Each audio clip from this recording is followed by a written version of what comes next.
네, 우리 한번 축복하는 시간 가지겠습니다. 우리 앞에 옆에 뒤에 계신 분들 축복해 주시기 바랍니다.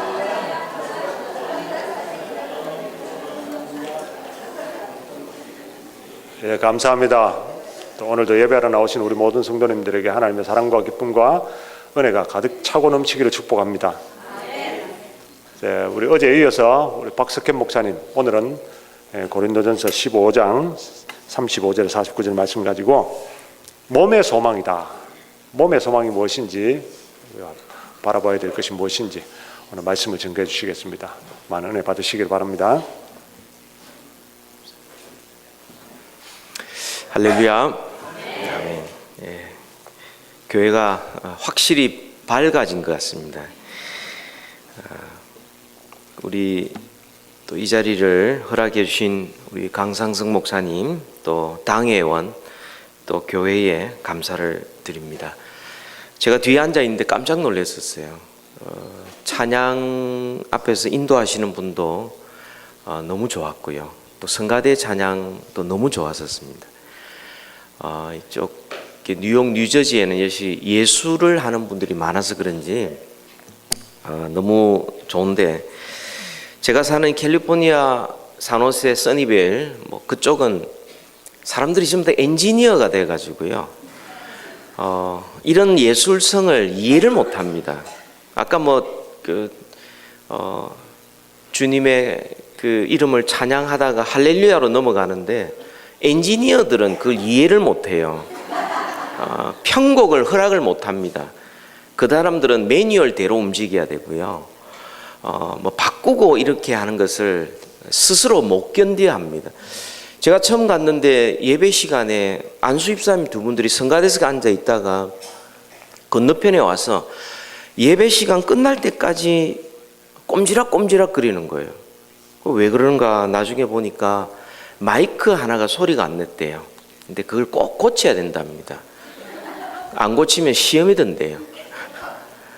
그거 좀 놔두고 그냥 예배 드리면 될 텐데, 자기들은 한번 공정해서 자기 순서를 지키지 않으면 그 다음 사람들한테 영향을 미치기 때문에 꼭 공장에서 일하는 사람 같아요.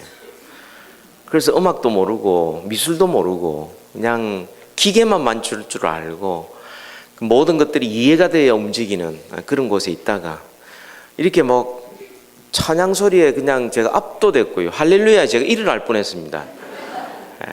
너무나 귀한 찬양 감사를 드립니다. 제가 오늘 말씀드릴 것은 몸의 소망에 대한 말씀인데요. 사람은 이 땅에 태어났다가 누구나 예외 없이 다 죽음을 맞이합니다. 근데 우리가 주위에 죽은 사람도 있고 먼저 떠난 사람도 있고 죽음을 앞둔 사람도 있고 예외가 없는데, 우리가 죽음에 대하여 모르는 사실이 세 가지가 있습니다. 첫 번째로는 언제 죽을지를 몰라요. 젊을 때 죽을지 나이 들어 죽을지 언제 죽을지 모릅니다. 올해 죽을지 10년 뒤에 죽을지 30년 뒤에 죽을지도 모릅니다. 밤에 죽을지 낮에 죽을지 새벽에 죽을지 모릅니다. 아무도 모릅니다. 언제 죽을지 아무도 모릅니다.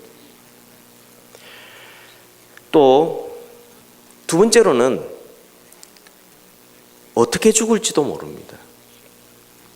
나이 들어서 노안으로 혹은 병들어서 죽을 수도 있고 사고로 죽을 수 있고 어떻게 죽을지 아무도 모릅니다.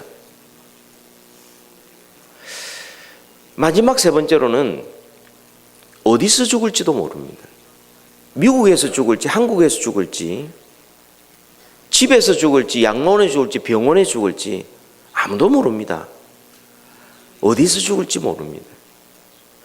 그러니까 죽음은 사실인데 아무도 부인할 수 없고 누구나 다 죽어야 되는데 어디서 언제 어떻게 죽을지 아무도 모릅니다. 그러니까 항상 우리는 이 죽음을 준비해야 되고, 또 우리 몸에 죽고 난 다음에 우리의 소망에 대해서 우리 분명히 믿고 확신할 필요가 있는 것이죠. 많은 그리스도인들 가운데서도 이 죽음에 대한 이야기들을 하기를 꺼리고, 특별히 부흥회라고 이야기하면서 장례식도 아닌데 왜 이런 말씀하실까? 뭐 이런 분들이 궁금해하실 수도 있어요. 좀 이렇게 밝고 경쾌하고 뭐 기분 좋은 뭔가 뭐 어떤 즐거운 그것만 됐으면 좋겠는데, 이 죽음에 대한 이야기를 하기도 싫어하고 또 듣기도 싫어합니다. 어쩔 수 없이 장례식에 참석해도 그때만 잠시 진지해지고, 장례식 마치고 나면 또 그 무거운 주제에서 벗어나려고 그래요.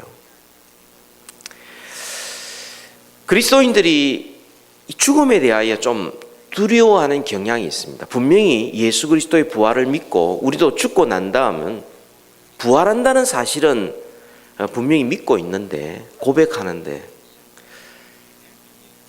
왜 이 사람들이 두려워할까? 왜 꺼릴까?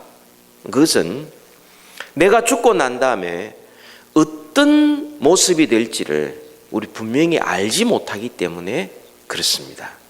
오늘 말씀을 통하여 이 몸의 소망에 대한 이 분명한 확신을 가지고서 우리가 이 땅에 사는 것부터 시작해서 우리의 모든 인생의 초점이 이 소망 가운데 맞춰져서 더욱더 열심히 또 주의 일에 더욱더 힘쓰고, 우리가 어떤 상황 속에서도 결코 낙심하지 않고 포기하지 아니하고 힘차게 살아가는 우리 모든 성도 되기를 우리 주님의 이름으로 축복합니다.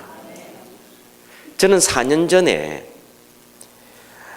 2014년 5월 첫째 주 토요일 날 차를 달려다가 제 눈에 이상이 생겼습니다. 왼쪽 눈에서.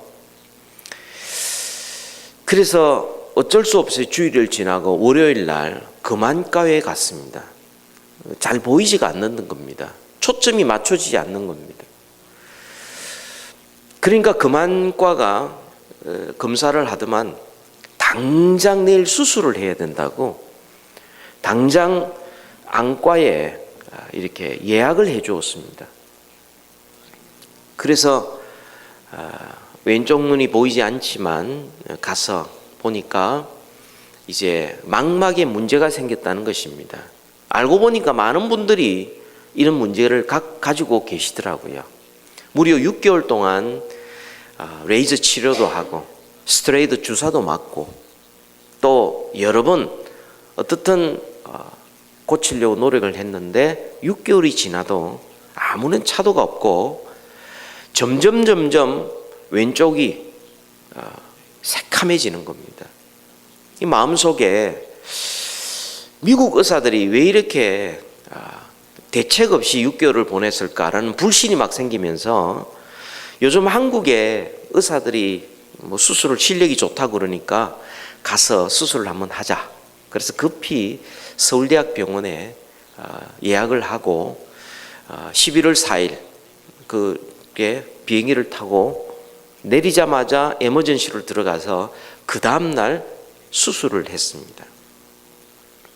그래서 눈 안에 이제 가스를 집어넣고 수술을 했습니다. 2달 동안 누워 있었어요. 나중에 여러분 누워 있으면은 뭐가 제일 힘드느냐 하면 사실은 이 목 뒤쪽의 근육이 마비가 일어납니다. 24시간 누워 있어야 되거든요. 두 번째로는 이가 상하기 시작합니다. 이가 깨지기 시작해요. 이렇게 온몸을 받치는 것이 이가 받치고 있으니까. 세 번째가 이제 허리가 아프기 시작하는 겁니다. 2달 동안 그렇게 하다가 어느 정도 이제 의사가 뭐 이렇게 여행해도 된다고 그래서 비행기를 타고 다시 2달 있다가 미국으로 오게 되었습니다. 그 이튿날 재발을 하겠습니다. 또 안 보이는 거예요. 그래서 또 급히 수술을 했습니다. 현재 제 왼쪽 눈에는 실리콘이 들어가 있습니다. 그래서 왼쪽 눈이 보이지를 않습니다. 2달 그리고 미국 다시 돌아와서 6개월 동안 제가 목회를 할 수가 없었습니다. 온갖 생각이 다 들었죠. 목사가 왼쪽 눈이 하나 보이지 않는다. 거리감도 없고 그러면 이제 이것으로 내가 목회를 마무리해야 되는가. 또 교인들에게 교회 앞에 내가 부담을 주는 것은 아닌가. 혹시 내가 부담을 준다면 그것은 내가 미리 물러나야 된다. 이런 여러 가지 생각이 오고 갔었습니다. 교회는 감사하게도 8개월 동안 기다려 주었습니다. 의사는 말하기를 더 이상 고칠 수가 없습니다. 아무것도 안 됩니다. 약으로도 안 되고 아무것도 안 되니까 그냥 왼쪽 눈에 실리콘 오일을 넣고 그냥 평생을 살도록 하십시다. 그러는 거예요. 그래서 8개월 동안 많은 생각을 하게 되었습니다. 눈이 아프고 보이지 않고 지금도 이렇게 왼쪽 눈을 이렇게 뜨면 그 불빛과 어두움 그거밖에 보이지 않습니다. 운전을 할 때도 제가 운전면허를 갱신하러 가니까 당신은 특별한 검사를 받아야 된다. 그래서 특별하게 검사를 받고 한나절을 검사를 하고 그리고 1년치 이렇게 운전면허 갱신을 해주는 겁니다. 앞으로 해마다 검사를 받아야 된다는 것입니다. 제가 처음 아프고 난 다음 제일 먼저 하나님 앞에 기도했던 제목이 그거였습니다. 하나님, 제가 언젠가는 하나님 앞에 서게 될 텐데 그때 제 모든 육신을 100% 사용하고 주님 앞에 서기를 원합니다. 라는 기도를 하게 되었습니다. 왼쪽 눈이 보이지 않으면 이렇게 청소년이나 젊을 때는 세포가 자꾸 자라기 때문에 그 신경이 다른 쪽으로 이동한답니다. 그래서 왼쪽 눈이 보이지 않아도 다른 쪽이 개발이 되어서 사는 데는 지장이 없다고 하는데 그때 벌써 저희 나이가 이제 막 넘어가고 있는 그런 나이였기 때문에 그런 가능성이 보이지 않는 겁니다. 앞으로 점점 보이지 않으면 알았지 나아질 가능성은 전혀 보이지 않는 겁니다. 그래서 하나님 앞에 하나님 제가 살아있는 동안 내가 한쪽 눈으로만 보아야 되지만 할 수 있는 동안 하나님 제가 후회 없이 살고 후퇴 없이 살고 정말 하나님 앞에 최선을 다해 살고 싶다고 그렇게 기도했습니다. 제가 두 눈 멀쩡하고 모든 것이 잘 보이고 아프지도 안 하고 그리고 하나님 앞에 섰을 때에 하나님 앞에 책망받는 것보다 차라리 한쪽 눈이 안 보여도 하나님께서 수고했다. 너 수고 많이 했다. 그렇게 하나님께서 칭찬해 주는 것. 하나님 그것이 저의 소원입니다. 언제까지 제가 사역할 수 있을지 언제까지 제가 책을 읽을 수 있을지 모르겠지만 하나님 제가 하나님 앞에 섰을 때는 저의 모든 것을 100% 다 사용하고 그렇게 살기를 원합니다. 두 번째 어떤 생각이 드느냐면요. 굉장히 생각과 삶이 단순해지기 시작했습니다. 그 전까지는 제가 이것도 해보고 저것도 해보고 어떤 도시를 위해서 교회를 위해서 앞으로 어떤 계획이 참 많았거든요. 그런데 왼쪽 눈이 딱 아프고 그로부터 3년 동안 제가 비행기를 탈 수 없었습니다. 왜냐하면 2달 동안 열심히 수고하고 비행기 타고 오면서 안압이 올라가는 바람에 재발을 했지 않습니까? 비행기를 탈 수 없는 거죠. 그러니까 비행기 탈 수 없죠. 운전 제대로 못하죠. 그 다음에 눈이 한쪽 안 보이죠. 오른쪽 눈이 언제까지 서여질지 모르니까 이거 앞으로 좀 아껴 서야 된다. 단순해지는 거죠. 그러니까 소설도 읽어야 되고 수필도 읽어야 되고 이것도 봐야 되고 저것도 봐야 되고 이것도 해야 되고 이건 참 다 깨끗이 정리가 되고 사람이 단순해지면서 집중하게 됩니다. 앞으로 설교를 하게 될 텐데 그러면 무엇을 설교할까? 내가 설교하고 난 다음에 다음 주에 내가 괜찮다는 보장이 없는데 그러면 내가 전하는 이 말씀이 저에게 마지막 설교가 될 수도 있는데 그럼 내가 뭘 전해야 되는가? 여기에 대해서 고민을 하고 말씀을 전하기 시작했어요. 교인들이 목사님이 아프고 난 다음에 설교가 굉장히 일목요연해졌대요. 눈이 하나밖에 없으니까 요연할 수밖에 없지요. 그리고 우리 교회 그다음부터 사람들이 등록하면서 목사님 설교가 귀에 들어오고 좋다는 겁니다. 그러면서 제 마음속에 비록 한쪽 눈으로 사역하지만, 그러나 이것을 내가 아껴야 되지만 그것 때문에 너무 집착하지 말자. 눈이 너무 깜빡깜빡할 때마다 나아지는가 안 좋아지는가 너무 집착하니까 그게 더 피곤한 거예요. 그냥 하나님께서 나에게 허락하시는 기간 동안, 그리고 앞으로 내가 이 육신을 벗는 때 내가 밝히 보여주는 그날을 소망하면서 이 육신을 주를 위하여 내가 한번 마음껏 써보자, 이런 생각이 들게 되었고요. 오히려 하나님께서 아프고 난 다음 저에게 주시는 은혜가 훨씬 더 많았습니다. 설교를 준비하면서 전에는 본문을 읽고 난 다음에 그다음에 기도하고 주석지 참고하고 이쪽 저쪽 여러 가지를 이제 살펴야 되는 레퍼런스가 굉장히 많았는데 이제는 다 찾을 수 없잖아요. 그래서 성경을 읽고 하나님만 의지할 수밖에 없었어요. 하나님 가르쳐 주옵소서. 하나님 제가 어떻게 해야 됩니까? 그 말씀을 제 기도 제목으로 삼고 이러면서 하니까 저도 참 은혜가 되는 거 있죠. 그렇게 제가 살고 있습니다. 그리고 여러분에게 말씀을 전해야 되는데 뭘 전할까? 8년 동안 내한테 어떤 변화가 일어났나? 그것은 제 몸의 변화가 일어났고 몸의 소망이 더 확실해진 것이다. 전하고 싶어서 이 자리에 서게 된 것입니다. 어떤 사람들은 몸의 소망에 대해서, 특별히 부활에 대해서 이야기를 하면서 이런 이야기를 합니다. 내가 부활한다는 사실은 분명히 믿겠는데 어떤 모습으로 부활합니까? 내가 죽을 때 그 모습입니까? 아니면 다른 모습입니까? 또 내가 사고를 만나서 또 태어날 때부터 장애를 가졌기 때문에 지금 몸이 이런 형편인데 그러면 부활할 때는 어떤 모습입니까?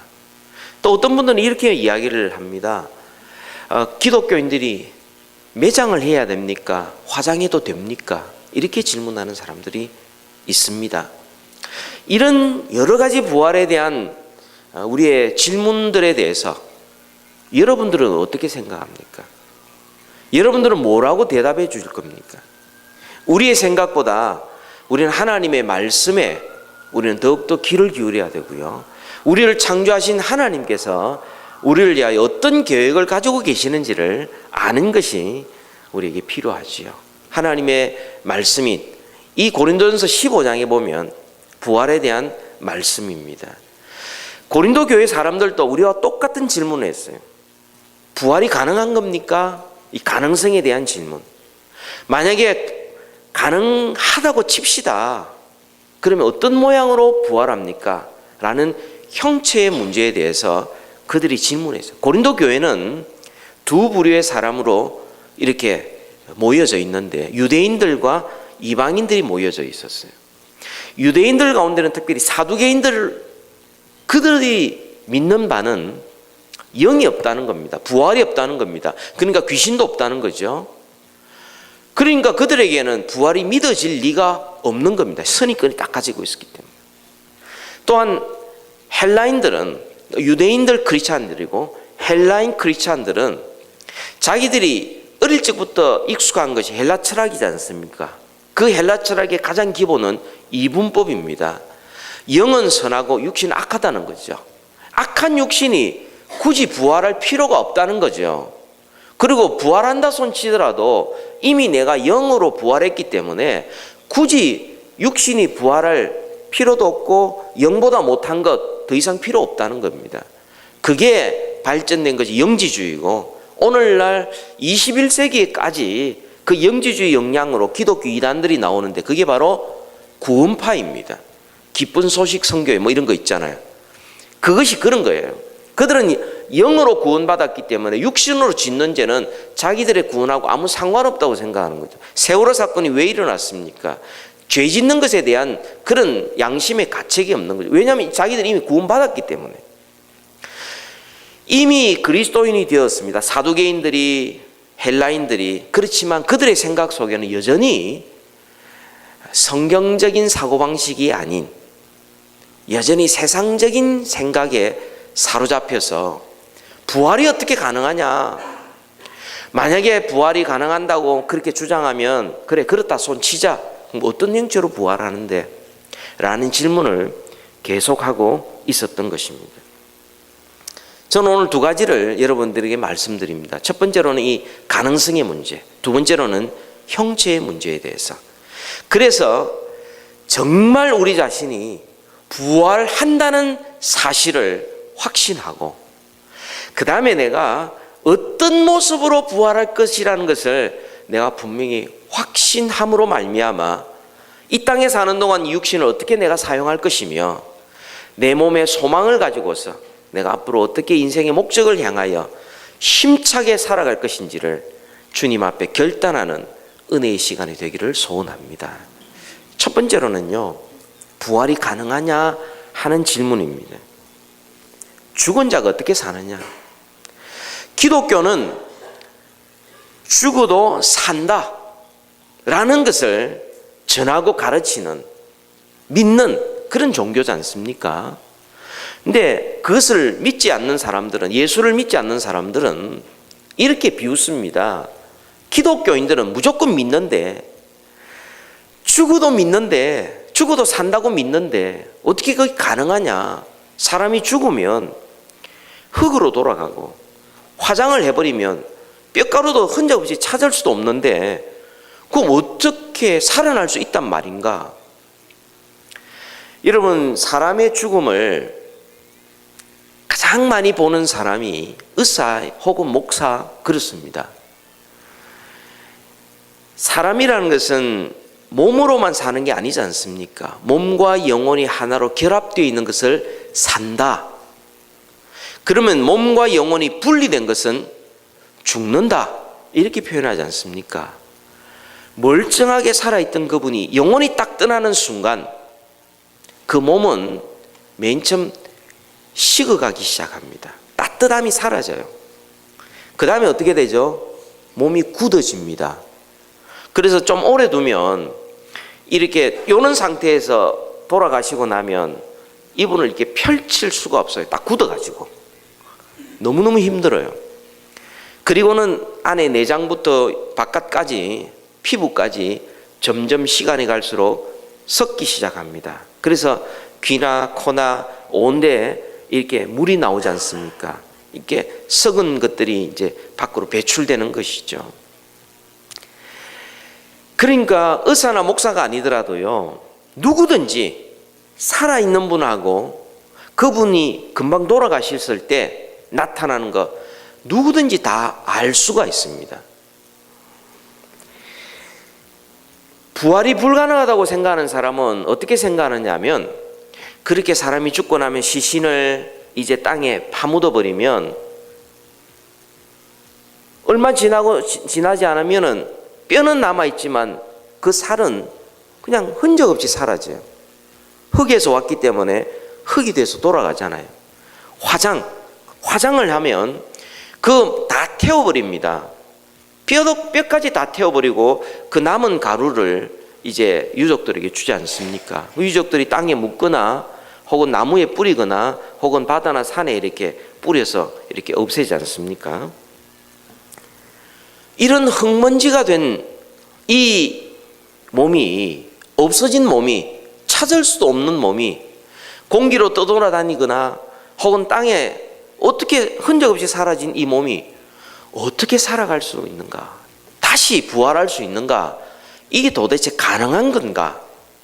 여기에 대해서 성경은 우리에게 분명히 말씀하고 있습니다. 36절에 보시면 36절, 어리석은 자여 내가 뿌리는 씨가 죽지 않으면 살아나지 못하겠고, 성경은 우리에게 분명히 말씀합니다. 어리석은 자여, 그것도 모르느냐?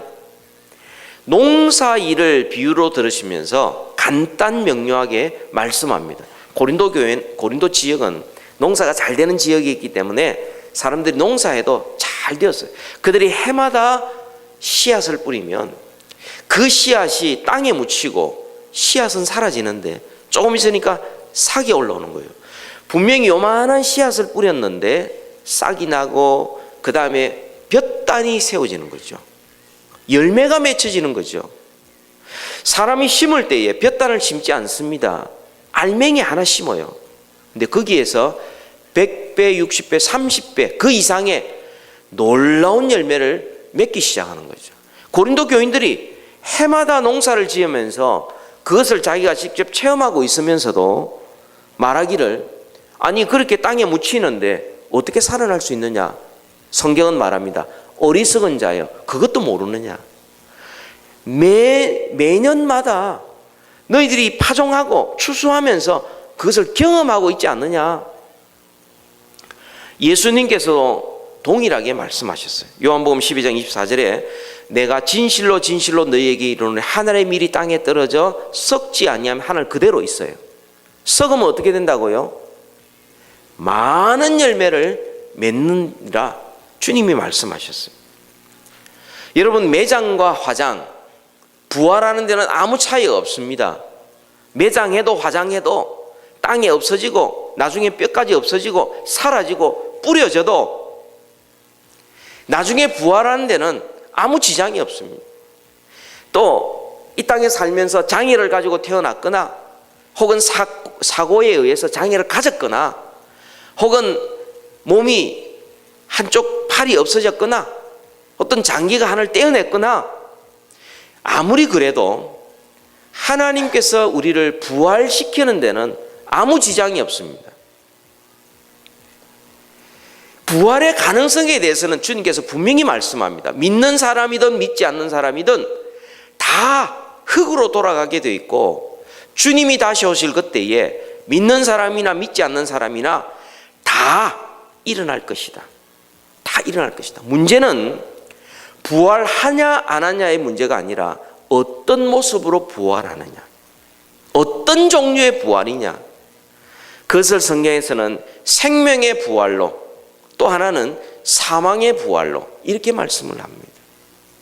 무슨 말이냐면 우리가 이 땅에 사는 동안 예수 그리스도를 구주로 영접하고 그리스도의 생명을 가진 사람은 생명의 부활로 나타나고, 이 땅에 사는 동안 그리스도를 믿지 않고 그리스도의 생명이 없는 자들은 그것은 사망의 부활로 나타난다는 거죠. 육신과 영혼이 하나 되었을 때 예수 그리스도를 영접한 자는 주 안에 있고 그가 죽을 때도 살아날 때도 주 안에 있지만, 이 땅에 사는 동안 육신과 영혼이 하나 되었을 때 주님 안에 있지 않고 주님 바깥에 있던 자들은 그가 죽을 때도 살아날 때도 여전히 주님 바깥에서 영원한 멸망밖에 있을 수 없다라고 말씀합니다. 저와 여러분들이 이 땅에 사는 동안 육신이 영혼과 하나가 되어 있는 동안 우리가 다른 건 못해도, 집 마련 못하고 아이 없고 사업에 성공 못해도, 또 우리 육신이 건강하지 않다 하더라도 다른 어떤 것보다도 단 하나 꼭 해야 되는 것은 우리 영혼과 육신이 하나 되어 있는, 살아있는 동안 우리는 예수 그리스도를 주님으로 영접하고 영생을 얻어야 합니다. 영생을 얻지 않으면 우리는 누구나 다 죽는 그 죽음의 길을 가게 될 텐데, 그리고 주님 오실 그때에 우리는 사망의 부활로 주님 없이, 주님과 상관없이 영원한 멸망받기 위해서 우리는 다시 살아날 수밖에 없는 그런 비참함을 우리는 맞이할 수밖에 없는 것입니다. 오늘 이 자리에 앉으신 여러분들 한 분도 빠짐없이 다 예수 그리스도를 영접하시기를 주님의 이름으로 축복합니다.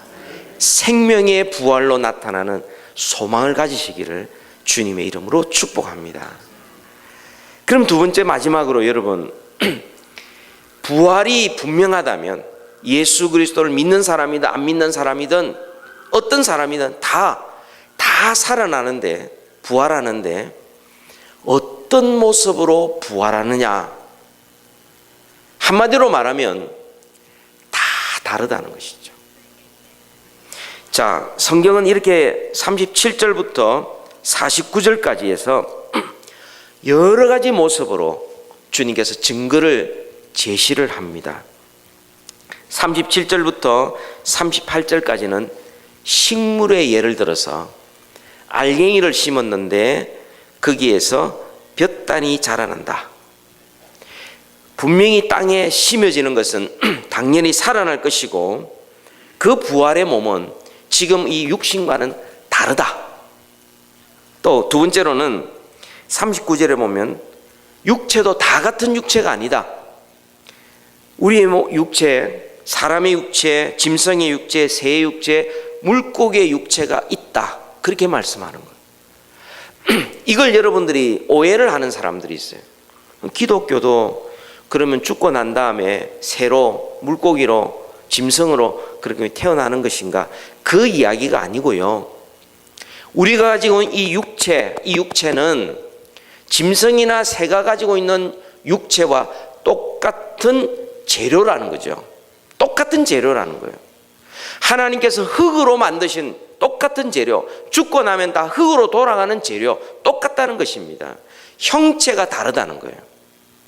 사람의 형체도 분명히 다르다는 것입니다. 왜 사람이 독특하냐?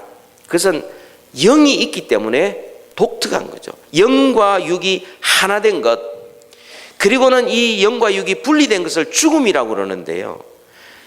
짐승들에게는 영과 육의 분리라는 것이 없습니다. 생명이, 호흡이 끝나버리면 흙에 묻혀서 끝나버리는 거예요. 그런데 이상한 데서 특별히 샌프란시스코 그런 쪽으로 가면 동물들에게도 영이 있다 이래가지고요, 동물들에게 세례 주는 교회가 있습니다. 참 희한한 세상에 살고 있고요. 그 동네에 가보면 좀 희한한 일들이 좀 많이 있어서 제가 이 강단에서 입으로 말하기가 좀 어려운 일들이 좀 있습니다. 아무튼 하나님을 모르니까 온갖 것 가지고 사람들이 다 그러고 살아가고 있거든요. 근데 여러분 분명히 아셔야 됩니다. 영은 하나님의 형상대로 지음받은 사람밖에 없는 거죠. 그래야 하나님과 영 되신 하나님과 교통할 수 있고 교제할 수 있는 사람은 사람밖에 없는 거예요. 동물은 안 됩니다. 동물이 언제 예배하는 거 보셨어요? 동물이 뭐 찬양하고 섬기는 거 보셨어요? 아닙니다. 동물은 그냥 본능대로 살아가요. 영이 하나님을 영접하고 예수 그리스도로 말미암아 거듭나지 않으면 살아가는 모습이 본능대로 살아가는 거예요. 짐승하고 똑같아요. 입으로 담기 부끄러운 일들을 버젓이 행하면서 그것을 오히려 자랑하는 이런 세대에 우리가 살아가고 있지 않습니까? 뿐만 아니라 40절 41절에 보면 영광이 다르다 그랬어요. 해의 영광, 달의 영광, 별의 영광이 다 다르다 이렇게 이야기를 합니다. 이 모든 것이 38절에 보면 하나님이 그 뜻대로 영광도 주시고 형체도 주신다 이렇게 말씀을 합니다. 쉽게 말하면 이거죠. 아무것도 없는 데서 빛이 있으라 말씀하셔서 세상을 창조하신 그 하나님이신데 죽은 자를 살리는 게 그게 뭐 어렵냐? 그건 너무나 쉬운 일이다. 마치 예수 그리스도를 죽은 자 가운데서 일으키셨던 그 능력으로 우리를, 죽은 자들을 화장하고 매장하고 땅에 썩어져서 없어진 그런 자들을 하나님께서 다 일으키시리라. 우리 몸이 다시 그렇게 일어나는데 어떤 모습으로 일어나느냐, 이게 중요한 것이죠. 42절 여러분 한번 보실까요? 성경 말씀입니다. 하나님의 말씀입니다. 죽은 자의 부활도 그와 같다라고 말씀하시고, 썩을 것으로 심고 썩지 아니할 것으로, 욕된 것으로 심고 영광스러운 것으로, 약한 것으로 심고 강한 것으로 삼고, 육의 몸으로 심고 신령한 몸으로 주님께서 일으키신다. 그러니까 우리의 몸이, 부활의 몸이 어떤 몸이냐? 강하고 영광스럽고 영원한 몸으로 일으키신다. 왜 그게 필요하냐면요, 우리의 육신은 나이가 들면 병이 듭니다. 아픕니다. 그죠? 약해집니다. 주름이 생기고요. 모양이 바뀝니다. 이런 몸으로는 영원히 살 수가 없어요. 천국에 합당하지 않습니다. 그래서 주님께서 이 육신은 아담의 후손이기 때문에 흙으로 돌아가고, 우리는 예수 그리스도를 믿는 자들은 그리스도를 닮은 모습으로 변화시켜서 주님과 함께 천국에서 영원토록 살기 위해서 우리를 다시금 부활의 몸으로 일으켜 주신다는 거예요. 반드시 그렇게 해야죠. 죽어야 살 수 있고 죽어야 부활에 이를 수 있는 것이죠. 그런데 믿지 않는 자들은 살아있는 동안 하나님의 생명이 없기 때문에 살아나서도, 나중에 부활해서도 하나님과 상관없는 곳에 살 수밖에 없어요. 그러나 우리는 살아도 주 안에 살고 죽어도 주 안에 있게 됩니다. 영원토록 주님과 함께 살게 되는 것이죠. 그래서 우리의 몸이 영광스럽게 변하게 되는데요. 이 몸이 단순히 육체적으로만 바뀌는 것이 아니라, 우리 15장 44절을 우리 같이 한번 읽읍시다. 44절. 44절 시작. 육의 몸으로 심고 신령한 몸으로 다시 살아나니 육의 몸이 있은즉 또 영의 몸도 있느니라. 영의 몸도 있다는 거죠. 거기다가 더 나아가서 여러분 48절 보면, 무릇 흙에 속한 자들은 저 흙에 속한 자와 같고 무릇 하늘에 속한 자들은 저 하늘에 속한 이와 같으니, 49절 우리가 흙에 속한 자의 형상을 입은 것 같이, 우리가 태어날 때에 흙에 속한 자 아담의 후손으로 입은 것 같이 또한 하늘에 속한 이의 형상을 입으리라. 하늘에 속한 이가 누굽니까? 예수 그리스도십니다. 예수 그리스도는 하늘에서 오셨어요. 그리고 육신을 입고 죽으셨고 그리고 부활하셨어요. 하늘에 속한 이가 신령한 몸을 입으셨어요. 우리 몸과 다른 몸이었습니다. 시공간의 제한을 받지 않는 몸이었어요. 영광스러운 몸이었어요. 승천하는 몸이었어요. 그죠? 영원히 두 번 다시 죽지 아니하는 몸이었어요. 슬픔이 없는 몸이었어요. 그 몸으로 저와 여러분이 그리스도의 몸과 같은 몸으로 우리가 부활할 것이다. 이게 주님의 약속입니다. 성경에 하늘에 속한 이의 형상을 우리가 입는 것에 대하여 중요한 성경 구절을 말씀하고 있는데, 간단하게 소개해드리면 요한 1서 3장 2절입니다. 사랑하는 자들아, 우리가 지금은 하나님의 자녀라. 장래에 어떻게 될지는 아직 나타나지 아니하였으나 그가 나타나시면, 주님이 재림하실 때 우리가 그와 같을 줄을 아는 것은 그의 참모습 그대로 볼 것이기 때문이다. 우리가 주님과 같은 몸으로 부활할 것이다. 그렇게 말씀을 합니다. 그러면 여러분, 우리가 지금 살고 있는 이 몸이 어떠합니까? 이 몸은 영혼을 담는 그릇입니다. 영혼을 담는 그릇이에요. 이 그릇은 시간이 가면 낡아서 깨어지고 결국 땅으로, 흙으로 돌아가게 됩니다. 흙에서 왔기 때문에. 이 영혼은 하나님께로 왔기 때문에 우리는 하나님께로 돌아가게 됩니다. 그러면 주님과 함께 이 영혼이 다시 돌아올 때에 이 영의 몸을 다룰 수 있는 그릇이 있어야 되는데, 그게 부활의 몸이에요. 예수님이 우리에게 보여주었던 바로 그 부활의 몸이에요. 여러분, 이 세상에 아무도 죽었다가 살아난 사람이 없습니다. 부활한 사람이 없습니다. 나사로다든지 뭐 이런 사람들이 있지만 그 사람들은 부활한 것이 아니라 소생한 거예요. 한번 죽었다가 다시 똑같은 모습으로 나온 게 소생이라는 거예요. 부활이라는 것은 하늘에 미리 땅에 떨어져 죽어서 거기에서 새로운 형체로 영원한 모습으로 부활의 몸으로 나타나는 것을, 그게 부활이라고 이야기하는 거죠. 모든 인간은 다 죽습니다. 흙으로 다 돌아갑니다만 부활의 몸을 우리에게 보여주신 유일한 분이 예수님이세요. 하늘에 속한 이세요. 우리가 그분을 모시면 우리 속에 생명이 있기 때문에 우리는 죽어도 살겠고 영원히 죽지 아니하는 영생을 우리가 받아 누리고 있는 것입니다. 그러면 육신을 우리가 어떻게 사용해야 됩니까? 육신은 지금 영혼을 담는 그릇이라고 그랬잖아요. 이 그릇이 깨끗하면 영혼도 깨끗합니다. 이 육신이 더러우면 영혼도 더러워집니다. 그게 담겨진 그릇이 더러우면 영도 같이 더러워져요. 그렇습니다. 여러분, 우리가 육신으로 죄를 짓고 나면 영이 둔감해지고 영이 타락하고 나면은 육신으로 짓는 죄를 함부로 짓게 됩니다. 이게 이 헬라 철학의 분리가 아니라 몸과 영혼은 서로 긴급하게 서로 연결되어 있습니다. 주님께서 고린도전서 6장에서도 너희 몸은 하나님이 거하시는 성전인 줄 알지 못하느냐. 우리 몸에 하나님이 거하시는 거죠. 그래서 우리가 성전을 깨끗하게 우리 몸을 잘 관리하면 우리의 영혼도 맑아져요. 그러나 함부로 살면 우리의 영혼도 어지러워지고 왜곡하고 둔감해지고 하나님과 점점 거리가 멀어지게 되는 것입니다. 우리의 육신이 아무리 깨끗하게 해도 우리의 몸은 한계를 있습니다. 그러나 부활의 몸은 한계가 없어요.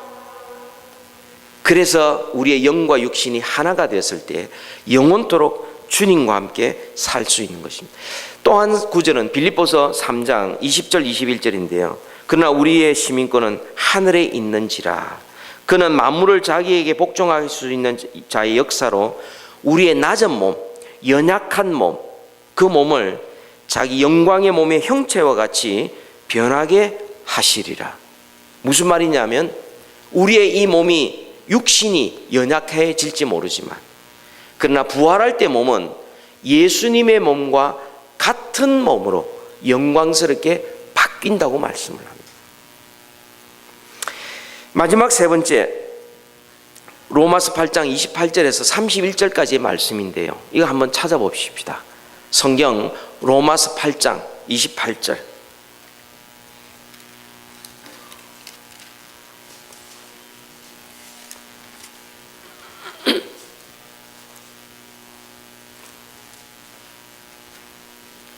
로마서 8장 28절부터 30절까지를 같이 한번 읽읍시다. 시작. 우리가 알거니와 하나님을 사랑하는 자 곧 그의 뜻대로 부르심을 입은 자들에게는 모든 것이 합력하여 선을 이루니라. 하나님이 미리 아신 자들을 또한 그 아들의 형상을 본받게 하기 위하여 미리 정하셨으니 이는 그로 많은 형제 중에서 맏아들이 되게 하려 하심이라. 또 미리 정하신 그들을 또한 부르시고 부르신 그들을 또한 의롭다 하시고 의롭다 하신 그들을 또한 영원롭게 하셨느니라. 하나님께서 왜 우리를 부르셨어요? 그 아들의 형상을 본받게 하기 위해서. 다시 말하면 우리를 그리스도를 닮은 자로 만드시기 위하여 우리를 만세전에 정하시고 때가 되면 우리를 부르시고 우리를 의롭다 하시고 우리를 영화롭게 하셨습니다. 그리고는 영화롭게 된 우리에게 걸맞게 우리가 부활할 때에 영화로운 몸으로 부활하셨어요. 우리를 완전히 영화로운 사람으로 주님은 만들어 주시는 것이죠. 이게 우리의 소망입니다. 이게 몸의 소망이에요. 우리의 육신은 아무리 가꾸고 노력해도 운동을 하고 식이요법을 해도 나이 들면 점점 기웁니다. 아픕니다. 어쩔 수 없어요. 그건 우리가 부인할 수 없는 사실입니다. 그러나 우리는 이 육신은 흙으로 돌아갈 것이고 우리의 영이 하나님 앞에 가까이 가고 영광스럽게 되었기 때문에 그리스도의 생명이 우리 가운데 있기 때문에 우리가 죽어도 우리의 영은 하나님의 품에 있고 주님 오실 때 다시 오셔서 우리의 이 육신이 더 이상 흙이 아닌 하늘나라에 합당한 몸으로 우리는 부활하게 될 것이고 영과 육이 하나가 되므로 우리는 주님처럼 주님과 함께 영원히 살게 되는 것입니다. 4년 전에 제가 눈이 아팠는데요. 그로부터 사실은 그 전 2달 전에 저희 아버님이 소천하셨습니다. 세상을 떠나셨습니다. 저희 아버님이 너무너무 건강하세요. 우리 박재영 목사님과 같은 집안입니다. 박재석 장로님이세요. 집안이. 그래서 너무나 잘 아는 분인데 너무나 건강하시고 너무나 관리도 잘하시고 그래서 아무리 못 살아도 90세 백수도 하실 수 있겠다 이렇게 생각을 하고 우리가 백수 될 때까지를 이제 준비를 하고 있었어요. 그런데 2013년도에 그 조그마한 간암이 발견돼 초기예요, 초기. 그래서 의사가 하는 말이 이 정도는 뭐 다 가지고 있는 겁니다. 이대로 그냥 사시면 10년간은 건강하게 그냥 이대로 사실 것이고 10년 뒤에 그때 아마 이렇게 뭐 치료가 필요할지도 모르겠습니다. 이렇게 됐어요. 그런데 워낙 건강하셨기 때문에 주위에 있는 분들과 가족들이 아니 암세포가 발견되었으면 치료를 하셔야 된다고. 그 연세가 굉장히 그때가 79이었는데 그래도 워낙 건강하시니까 병원에도 안 가본 적이 없고 워낙 건강하시니까 그래도 한번 치료를 좀 받으시라고. 그래서 서울대병원, 부산대병원 뭐 이런데 다니면서 이렇게 이제 치료를 시작을 하시면서 간을 치료하시는데 이 사이드 이펙트가 뭐가 나타나냐면 폐가 문제가 생기기 시작했어요. 호흡을 못하게 돼요.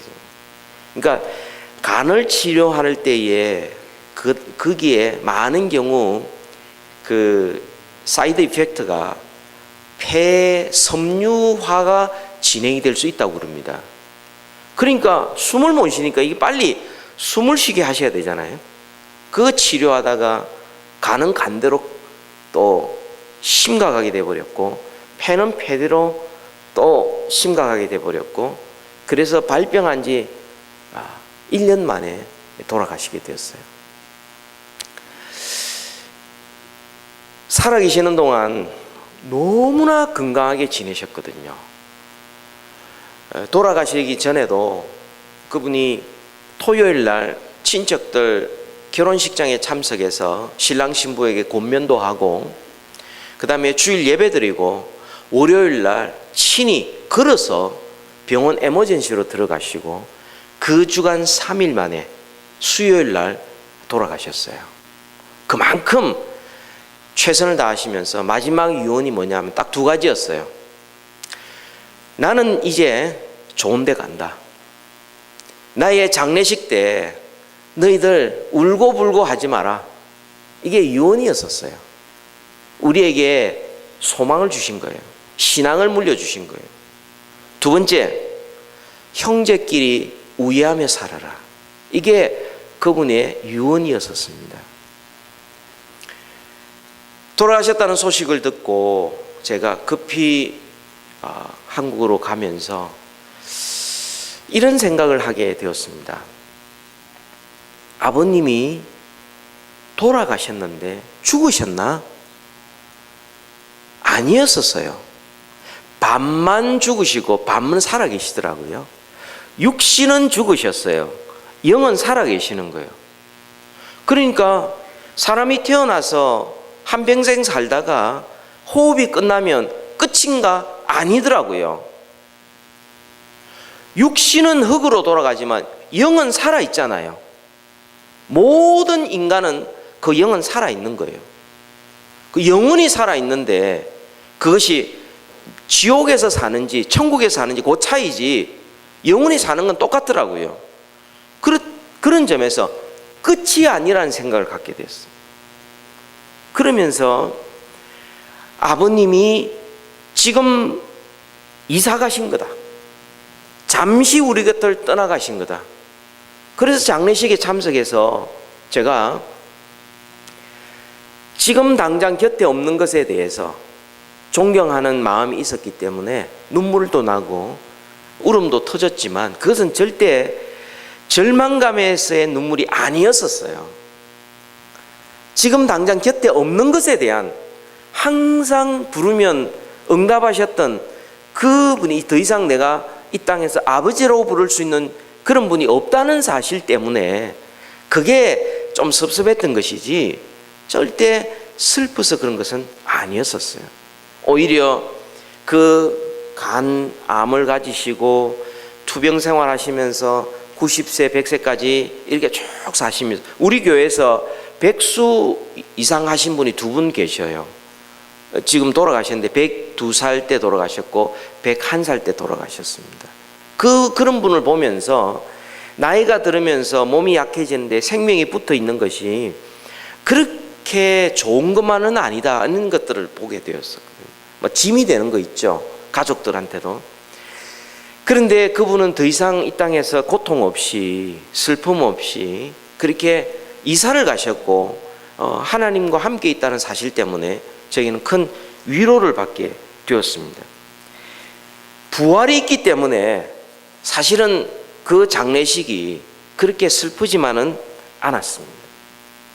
이 세상에 왔던 분은 모두 다 떠나가게 되어 있는데 우리가 죽고 난 다음 주님과 함께 영원토록 하늘나라에서 영원한 영광스러운 몸으로 우리가 산다는 사실이 그게 얼마나 위로가 되었는지 몰라요. 그로부터 2달 뒤에 제 눈이 안쪽에 안 보이는 거예요. 그러니까 아버님의 그 죽음과 제 눈의 한쪽 눈이 하는 걸 보면서 육신은 별거 없구나. 육신은 그냥 기우는 거구나. 시간 가면 아무도 나이를 비켜갈 수 없는 거구나. 뭐 동안입니다. 건강하십니다. 이것도 한때지. 아름다운 것도 한때지. 젊은 사람들 자랑하는 것도 그것도 한때지. 왕년에 그렇게 이쁘지 않은 적이 없지 않습니까? 아닙니까? 한때 그렇게 뭐 멋있지 않는 때가 없지 않습니까? 이 젊은 것들이 몰라가지고 자기들이 뭔가 되는 것처럼 나이 들면 뭐 화장하다가 뭐 분장도 하다가 나중에 무장까지 하지만 그런 것도 있지만 육신은 어쩔 수 없는 거예요. 그렇지만 우리에게 정말 소망이 있는 것은 육신은 어차피 땅으로 가게 돼 있어요. 누구나. 우리에게 소망이 있는 것은 영원한 집, 영원한 천국에서 우리는 영광스럽게 산다는 이 소망, 이것 때문에 우리는 절망하지 않고 이 땅에 살아가는 하루하루의 삶이 너무나 가치 있는 거죠. 어떤 분은 이렇게 이야기합니다. 뭐 구순잔치하고 뭐 백수잔치하고 뭐 이렇게 이야기. 어떤 분들은 뭐 졸수 89인가 하면 졸수라고 그러죠. 숫자를 더 이상 졸업했다 이런 뜻이 있어요. 이런 사람 보고 오래 사시니까 뭐 복 받았는데 그 집은 진짜 복 받았네 이렇게 이야기하지만 여러분 우리가 살고 있는 이 육신은 우리 게 아닙니다. 우리가 언제 어디서 어떻게 죽을지 모르는 거죠. 우리의 이 육신의 주인은 하나님이세요. 우리는 임대 아파트에 지금 살고 있는 겁니다. 우리의 진짜 몸은 내 것은 하나님 나라의 그 집에 그게 내 몸이에요. 부활의 몸이 내 몸이에요. 그건 내 것이에요. 영원토록. 여러분 임대 아파트에 30년 40년 사는 게 좋습니까? 아니면 내 집에 지금 당장 이사 가는 게 좋습니까? 예, 임대 아파트에 오래 사십시오. 아무리 내가 가꾸고 아무리 건강하고 아무리 멋있어도 내 것 아닙니다. 임대 아파트예요. 시간 가면 늙게 돼 있고 하나님이 부르시면 가야 되고 이 육신은 땅으로 반납하고 가야 돼요. 임대 아파트입니다. 내 것은 주님이 마련해 주시는 그 몸이 내 것이에요. 그게 내가 살 곳이에요. 그게 내 집이에요. 그곳이 천국입니다. 이 소망 생각하면 이 땅에 살고 있는 집도 우리는 내 것이라고 생각하지만 아닙니다. 그것도 반납하고 가야 돼요. 건강도 반납하고 미모도 반납하고 물질도 반납하고 육신도 반납하고 임대 아파트니까 다 하나님께 돌려주고 가야 돼요. 우리가 살아있는 동안 육신이 있는 동안 내가 호흡하는 동안 주님이 나에게 잠시 맡겨주신 이 물질과 기회와 시간과 은사 이 지체를 가지고서 주를 위하여 산다는 것이 이거보다 더 귀한 게 어디에 있습니까? 주를 위한 수고 결코 헛되지 않습니다. 어차피 우리는 임대아파트에 살고 있고 어차피 우리는 임시로 살고 있다면 우리 이 몸으로 주 앞에 충성하고 물질로 주님을 섬기고 우리의 마음과 몸을 다하여서 주의 일을 열심히 하시다가 주님 앞에 섰을 때에 착하고 충성된 종으로 칭찬받는 우리 모두 되기를 우리 주님의 이름으로 축복합니다. 우리 이 시간 다 같이 한번 찬송하기를 원하는데요. 주님여 이 손을 꼭 잡고 가소서. 약하고 피곤한 이 몸을 폭풍우 흑암 속 해치사 빛으로 손잡고 날 인도하소서. 우리가 주님의 손을 잡고 가면 우리는 질병 가운데서도 가난 가운데서도 고통 속에도 우리는 두렵지 않습니다. 진짜 두려워해야 될 것은 주님의 손을 놓치는 것입니다. 주님의 손을 붙잡고 남은 인생 주 앞에 살아가리라 결단하면서 이 시간 같이 한번 찬양하기를 원합니다.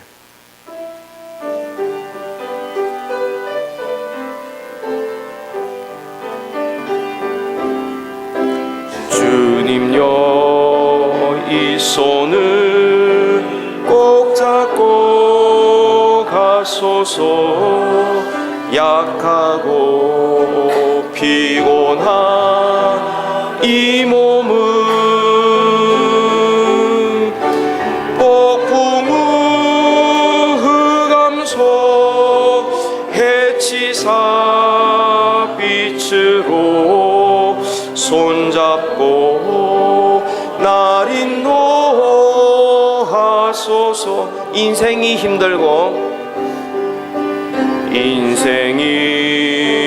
힘들고 고난이 겹칠 때 주님여 날 도와 주소서. 외치는 이 소리 귀 기울이시사 손잡고 날 인도하소서.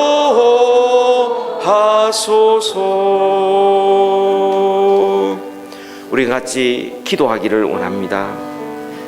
몸에 소망을 가진 사람은 하나님을 두려워하는 일 외에는 누구도 두려워하지 않고 무엇도 두려워하지 않습니다.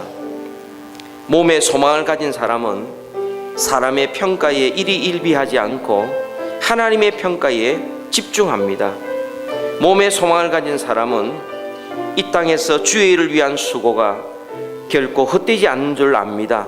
끝까지 충성하도록 주님 앞에 설 때에 착하고 충성된 종으로 칭찬받도록 우리 몸을 100% 주를 위하여 아낌없이 후회 없이 후퇴 없이 사용하다가 주님 앞에 설 수 있도록 우리 시간 다 같이 하나님 앞에 기도하기를 원합니다. 기도합니다.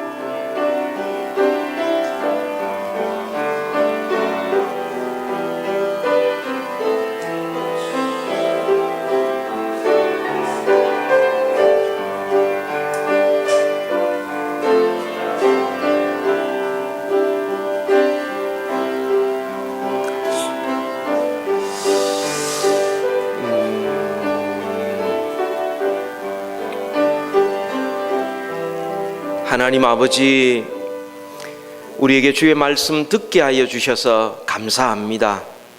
잠시 있다가 없어지는 이 땅의 것들, 육신, 세상의 것들, 눈에 보이는 것들, 하나님 그것에 우리의 마음을 빼앗기고 이리저리 방황하지 말게 하시고 그것 자랑하고 그것 때문에 일희일비하지 말게 하여 주옵시고 영원한 것, 변하지 않는 것, 영광스러운 것 바라보면서 주를 위하여 충성하게 하여 주옵소서. 주를 위한 수고 헛되지 않은 줄 확실히 알고 하나님 더욱더 열심으로 주님을 섬기게 하시고 하나님 주님이 우리에게 잠시 맡겨준 이 육체, 기회, 인생, 물질, 은사들 하나님의 뜻대로 잘 사용하여서 주님 앞에 섰을 때 착하고 충성된 종으로 칭찬받는 우리 모두 되게 하여 주옵소서. 예수님 이름으로 기도하옵나이다. 지금은 우리 주 예수 그리스도의 은혜와 하나님 아버지의 무한하신 사랑하심과 성령님의 교통하심이 임대 아파트에서도 충성하고 영원한 내 집을 바라보며 본향을 향하여 열심히 충성을 다하여 거룩한 삶을 살기로 다짐하는 모든 주의 백성과 교회 위에 지금부터 영원토록 함께 계실지어다. 아멘.